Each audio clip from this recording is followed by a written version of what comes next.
Welcome to the Change with Him podcast. My name is Gerard Uselli. This is episode 41. This is unbelievable. I can't even believe that we've gotten over 40 episodes in a span of 4 months. I know the number 4 is definitely a big one on that regard. And the people who embrace change on this platform, they all have their own journeys, and the stories truly speak for themselves. This person is no exception to the rule. Nonetheless, my next guest for today, Gayle Damiano.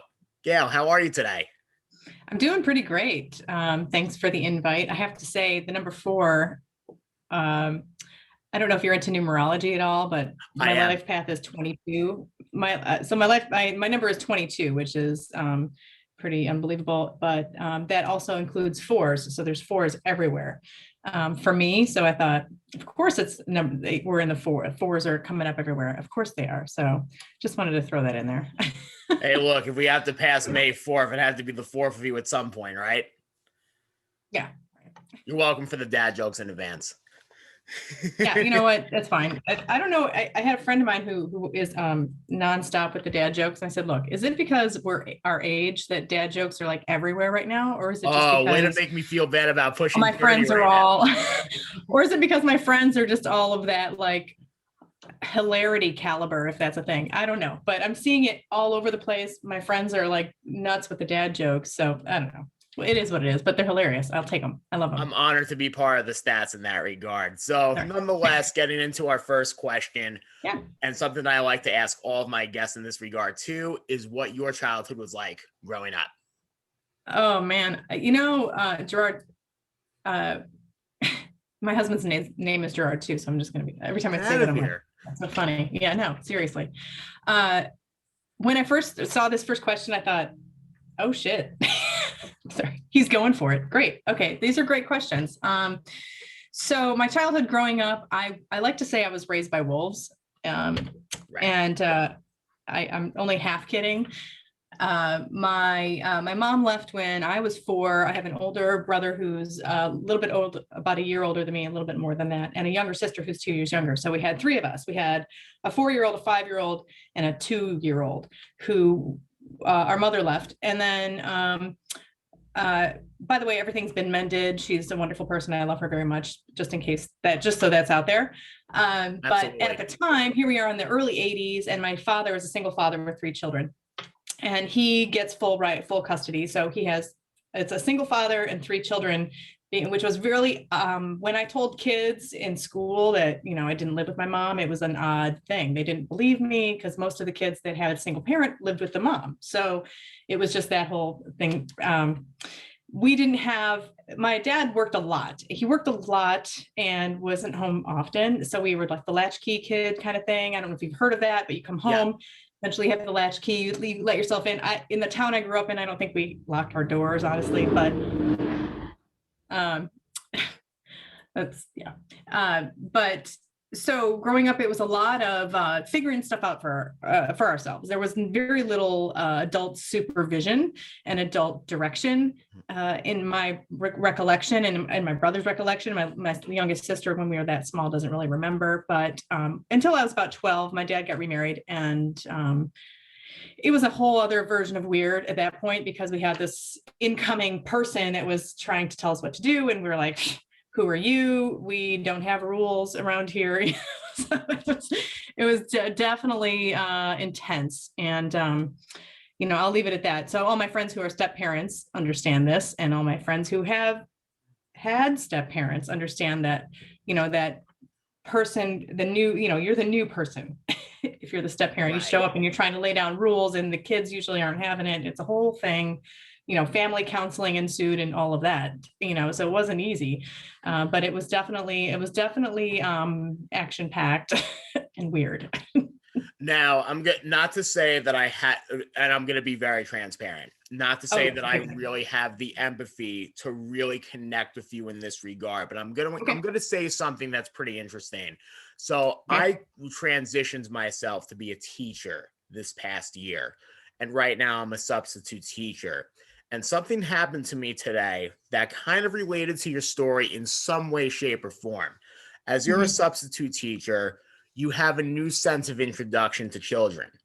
And in that sense of introduction, children are going to be transparent with me, and some of them even tell me that I'm not their real teacher. Oh So yeah. you kind of think to yourself, right?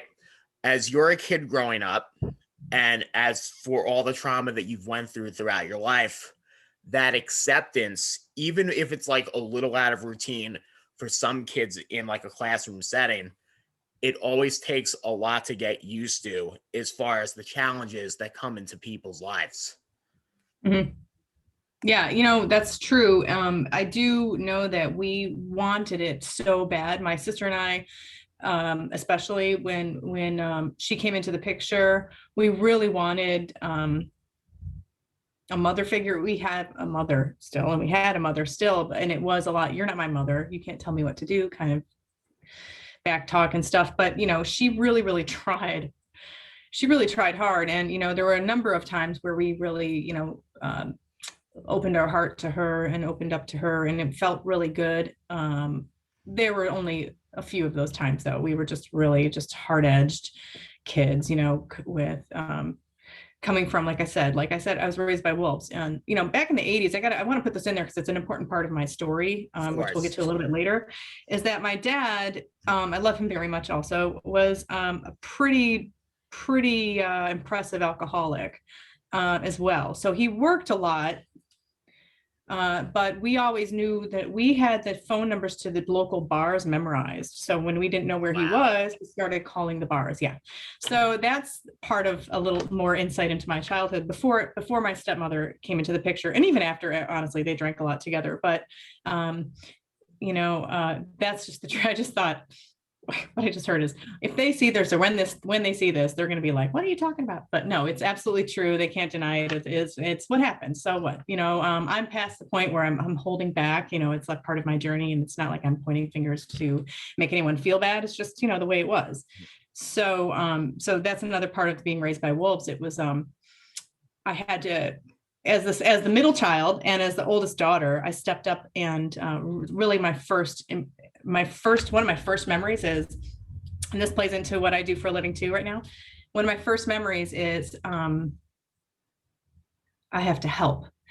And that was right after I realized my mom was never coming back, and I was about 4 years old. So I have this whole story about it, but I won't get into it. But there was this moment where I realized she wasn't coming back. And I turned around and I looked, and I saw my dad trying to do my sister's hair. And she's like this 2-year-old. And I just picked up that moment. I picked up a barrette and I went and helped him. And I'm like, I'm the helper. So, today I'm still a helper. And kind of a final point on this before my next question, it does really raise the eye as far as like how much your brain probably develops at such a young age, in the sense of maturity, social, emotional intelligence, understanding your surroundings.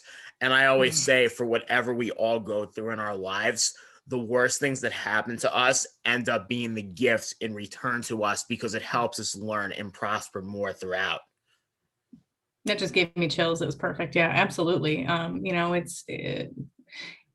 It seems like in a lot of my life, and a lot of people that struggle with addiction and just trying to figure out life in general have the same, like, what's wrong with me? Why can't I figure this stuff out? And it's a lot of it we can trace back to what happened in childhood, really, and straighten it out and learn Absolutely. that, yes, it is a gift. To kind of transpire a little bit as you were growing up as well. Now, in all of the struggles you've been throughout your life, what do you think gave you hope? What I know gave me hope, I remember this so distinctly, is my father in his 40s chose to completely switch gears and quit his full-time job with benefits and start his own business in a vein of something that he loved to do. And it's fishing. My dad decided to go to get his charter boat captain's license and become a charter boat captain. And he did it. And he was very successful in Illinois. He had a fleet of boats, and he loved what he did. And it was so encouraging to me that back then I thought, wow, my dad's so old. He's 40. And he just decided at this age, right? At this age to follow his dream. So anybody can do it. And I've said this many times. If my father can raise 3 children and we all come out okay, more or less, anybody can raise. So when I look back, look at, what I'm going through with my son right now, I'm just like, okay, my dad did it. Anybody can do this. And really the same thing was the hope that I saw when I saw my dad succeeding in what he wanted to do, and it was totally aligned with what he wanted to do in his life. It was just, I can do that too. And I think to that point as well, as especially when you mentioned the age 40 and to associate with the numerology. There's the number 4 again. Yeah. This is very ironic to say the least. It's very interesting because like when for someone like me who was going into teaching at 30 years old with a 9-year career switch in fundraising, you have that first instinct of like, I failed, I need to start over. I feel like as we all have that impulsive reaction, it's honestly the wrong approach because every day that you live is a new sense of opportunity for you to go in. Oh yeah. Every moment that you live. I mean, anybody watching this that knows my story or doesn't, now you will. Your love affair with alcohol and addiction. And, at the end, and even today, but when I was quitting, at the beginning of the quitting process, it's a moment by moment. It's not even day to day. You get to choose every second. And it literally is boiled down to these like slow motion seconds where you are like sweating and choosing between buying and using or going home and drinking tea or something, or, using your time in a different way. And it's visceral, like something is wrong. Like it is one of the most intense experiences, but it is very, very clear when you go through it that you literally have to choose every single moment not to drink, not to drink, and or whatever, use whatever. And I guess I had to throw that in there. Kind of an off question, but I'm curious as you've coped with addiction and then beating throughout it as well. So how people who smoke, they kind of go for the vape as like a first sense of I was a heavy smoker too. I couldn't be. Yeah. Right, of course. But just in the point of comparison, like so I struggled with alcohol a year and a half ago myself. And one of my substitute vices to kind of like get the alcohol out was doing coffee. And not to say that it was so much better for me if you really compare like your health and stuff like that, but it kind of kept me away from the alcoholism. Did you have any like substitute things that you did to kind of beat your addiction? A number. And coffee has been a through line for my whole life. I love coffee, and I go on and off. I'll have moments where I don't drink any, and I'll just be free and clear of all caffeine.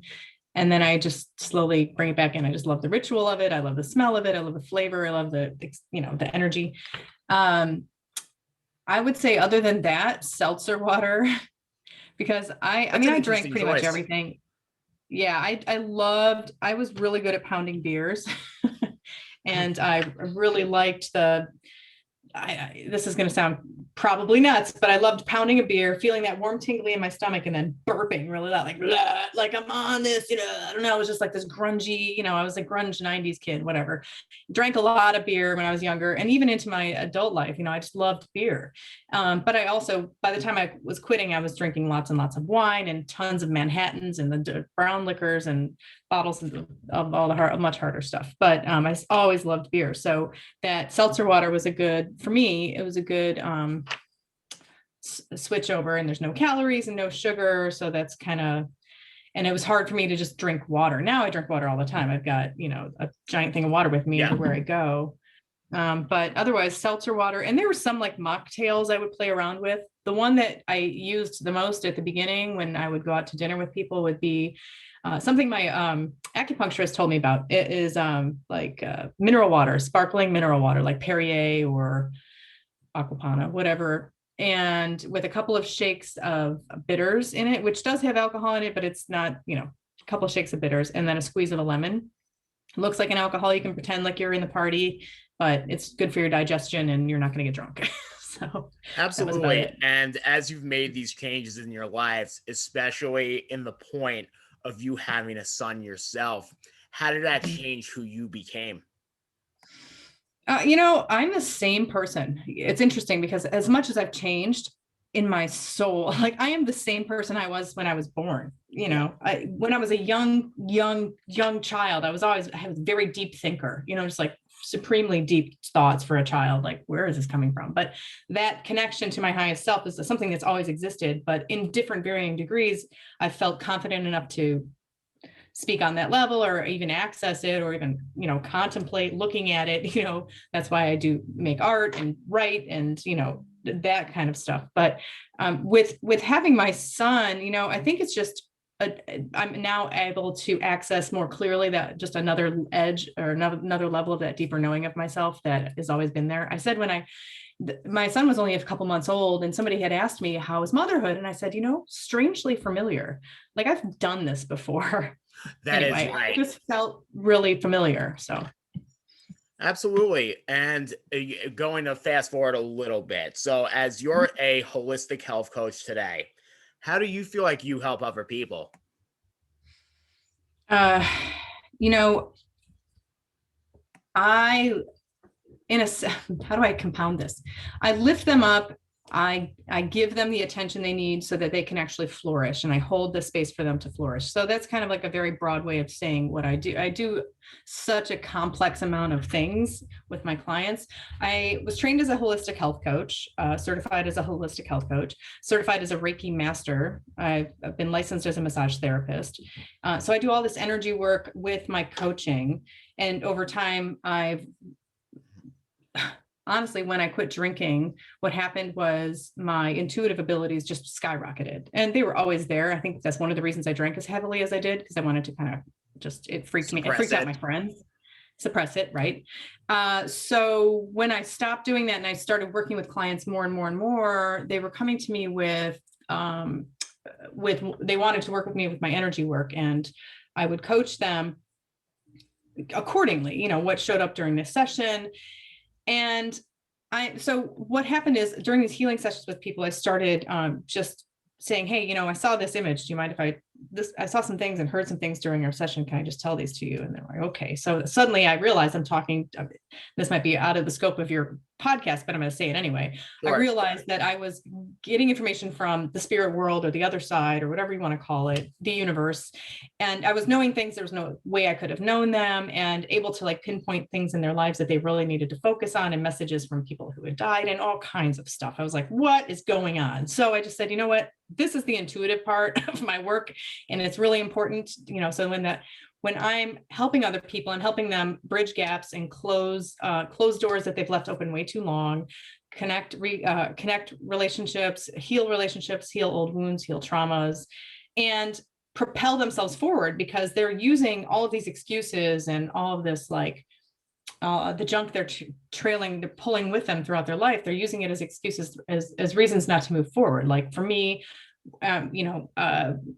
the trauma in my childhood was plentiful, and there was a lot of that I used throughout my drinking career, why I wasn't able to heal, or it's somebody else's fault, and that kind of stuff. So what I help my clients do is really open the doors to their highest self, and see how they can actually let go of old wounds and old things, and not forget them, because they're never going to forget them, but just to move through it and transform what they have, because there's so many things they all want to do. They come to me with all this list of things they want to do in their life, and they can't seem to get past the first one or to the first one. So it's just blow the doors open.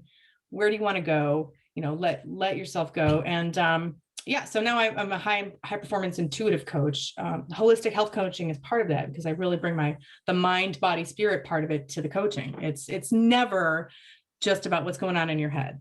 It's always it's biophysical, it's emotional, it's neurological, it's mental.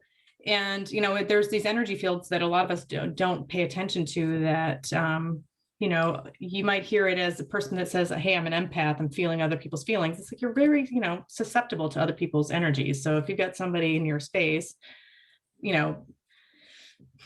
being a jerk to you all the time, it's going to affect you, So anyway, so I look at not just your body's health, but how your body is reflecting your emotional health, and how because they're all connected, and how your emotional health is affecting your body's health, and all that stuff in between.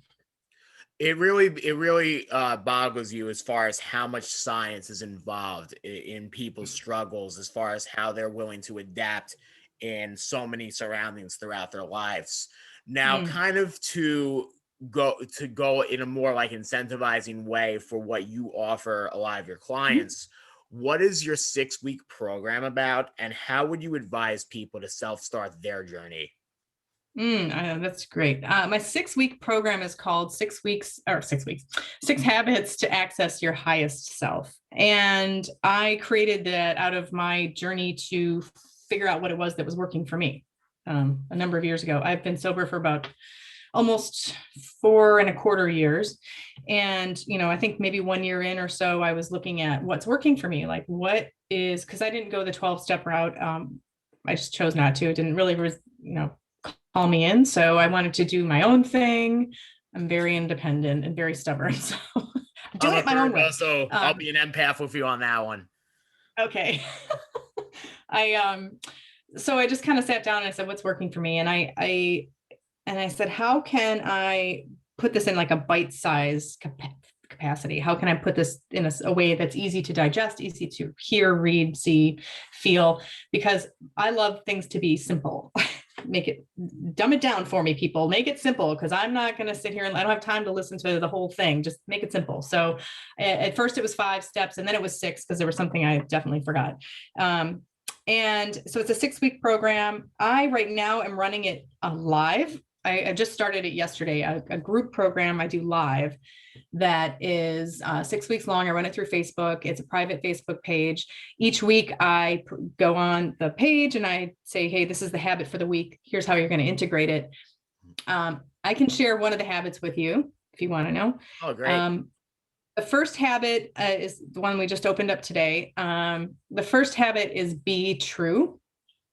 And that's like, okay, be true.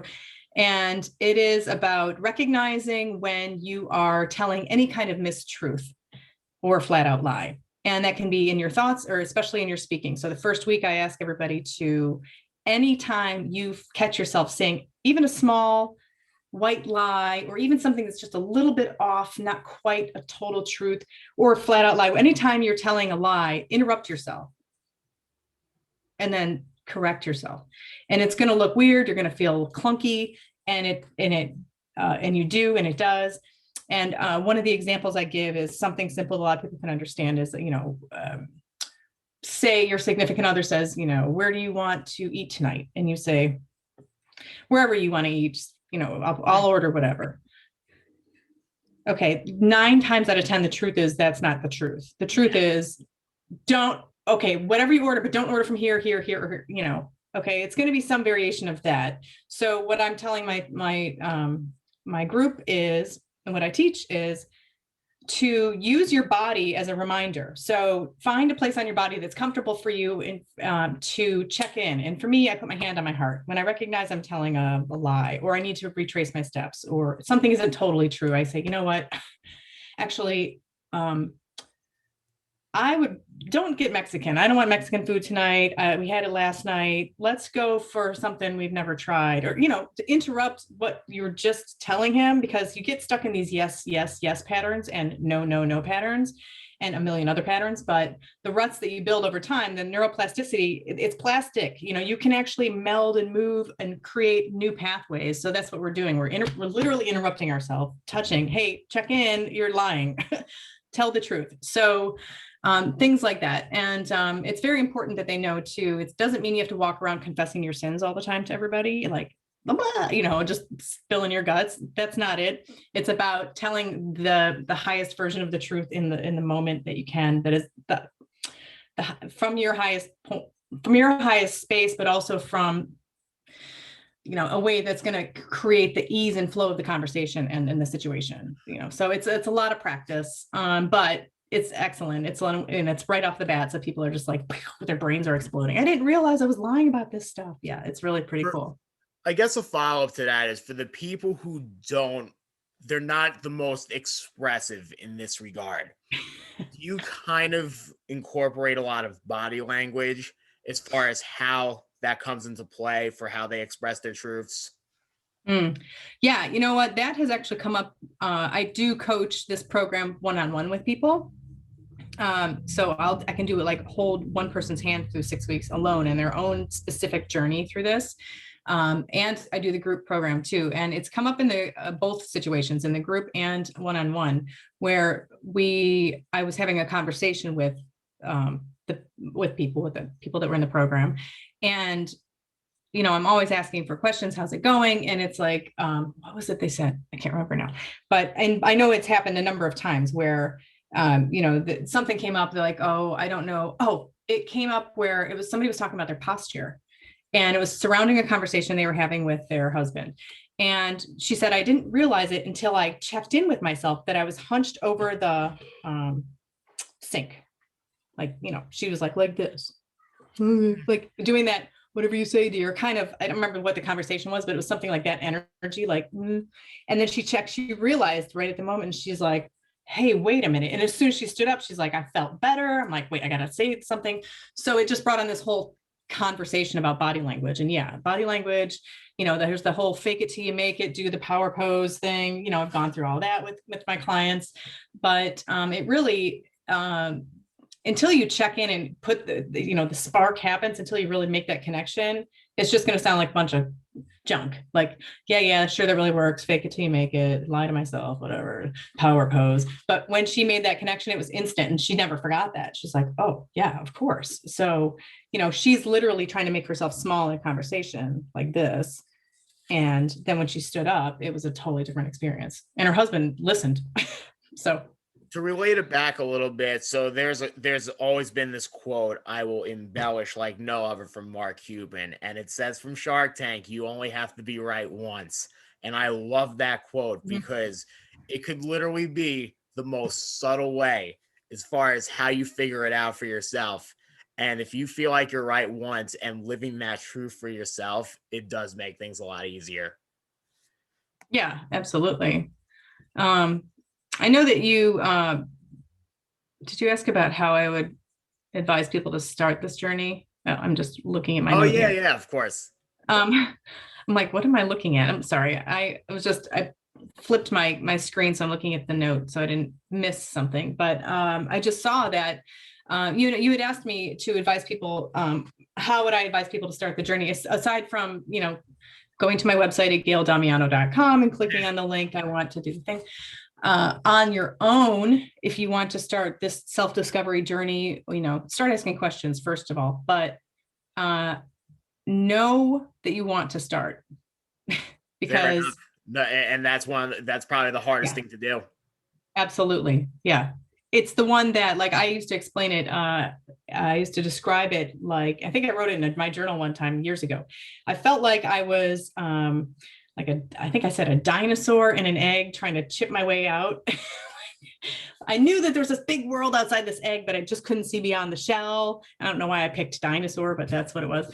But that was the beginning of me starting to know that I needed to change. And it wasn't until many, many years later that I actually really took the biggest leap. But it's, your intuition, it's there for a reason. It's a sixth sense. It's usually in hindsight, but listen to it.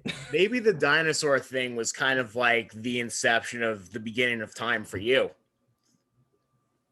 Probably. I mean, now I really want to. We could both just guess on that one, but I feel like based on how we're talking right now, it seems to like synergize the most as far as what I've learned from you so far. Yeah. Okay. I'll take it. All righty. So something that you like to do in your own branding, which I admire. I love people who really embrace their brands. What does being a sober mom boss mean to you? It's interesting how that brand took shape, and it was literally, I don't know, less than 6 months ago. I got this, what I call an intuitive hit, and it just like all hit me all at once. And I said, I'm trademarking it. I'm getting the website. I'm doing it. It's the name of my novel or my memoir. Like, I've got everything like laid out. It just came to me. I'm like, oh God. Besides that, Sober Mom Boss to me, it's an embodiment of my journey and my teaching. So I have this need to express myself. We all do. And for me to try to do it in the shortest, like I said, easiest way possible, make it bite-sized, make it easy. If you see Sober Mom Boss, okay, I kind of get what that's going to be. I'm not going to be surprised when I walk into this, because I don't sugarcoat my journey. I don't sugarcoat sobriety as it being anything easy or anything like that. I'm straight up. I tell you my story. So my journey as a sober woman, and now a mom, because I was told I was not able to conceive for many years. I just thought I was broken. It was another reason to drink, and I'm just never going to have kids, and forget it. I don't need kids anyway. I don't want kids. I went through this whole thing. And boss, because I'm the boss. I'm the boss of my life. I'm the boss of my business. And just embodying that is a huge step for so many women, and especially because, like I said, my client earlier was shrinking. It's something that women do. Men do it too. I know a lot of men that do this, and I call them out on it. You're shrinking. But by the way, that's one of the reasons people love working with me, because I'm just not going to ignore this stuff that's blatant like a flashlight in my eyeball, when you're just shying away from things, or shrinking down, or covering up, or using, or trying to sleep the day away, or whatever the thing is. Anyway, so Sober Mom Boss, that's it. I'm sober, I'm a mom, and I'm a boss. So where I'm going with it next really is, like I said, I can see it's the title of my book, my second book, because I'm working on a different one right now about the 6 habits, actually. And then, it's really going to wrap into a program too, because I have a program that's going to be launched next, which you'll probably start seeing all over my social media. It's BYOB, which is Be Your Own Boss. And it's right. It's like, of course, this is right on with me. So it's wrapped into it's a 16-week, 4-month starter kit for starting your own business as like a coach or a yoga instructor, or taking your business where it is now as somebody who's kind of floundering, trying to figure it out, and then elevating it to the next level and getting out there and that kind of stuff. But anyway, so that's it. Sober Mom Boss means that to me. It just means like, been there, done that, still going. Right. And I'm going to say, in the last 30 seconds of what you were just talking about, you may or may have not answered this final question, but it's a final question that I ask everyone as well. What is the biggest change you want to see for yourself? Oh man, there's so many things. I don't want to change who I am. That's not going to happen. But I mean, we all always want more, right? We're consumers by, nature. We want more, what bigger. I just had a kid. I want a bigger house. I want a bigger yard. I need a bigger car, that kind of stuff. You kind of like compromise your wants and needs. Yeah. Well, the biggest change I want to see for myself personally is being comfortable receiving all of that, because there's this old conversation. I don't deserve this. Okay. And through much of my life, I made things much harder to get, because things have to be hard. Life is hard. You have to work hard to get what you want. And, even when you try to get what you want, you might not get what you want. You have to settle for whatever you can get, scraps. And that was a lot of my life. I worked a lot of different weird side jobs, built up my debt going to school, and join the club. Right. But for me, receiving compliments was really hard. And still, sometimes it kind of gives me a little, but then I just realized that's old conversation, and, we're human, we're all figuring this out. But receiving is the only word that I wrote for the answer to that question, receiving. So anybody out there who's having problems with this, I feel you. Hey, look, I feel like the world has definitely received your message, and I'm sure they're going to appreciate it in that regard. Nonetheless, though, that does conclude episode 41 for the Change Within podcast. For those who want to check us out but have never had the chance to, you could please check out the Change Within podcast on Anchor, Instagram, Facebook, and YouTube. Gayle, thank you very much for joining me today, and have a great rest of your night. You're welcome. Thank you very much. Absolutely. You too.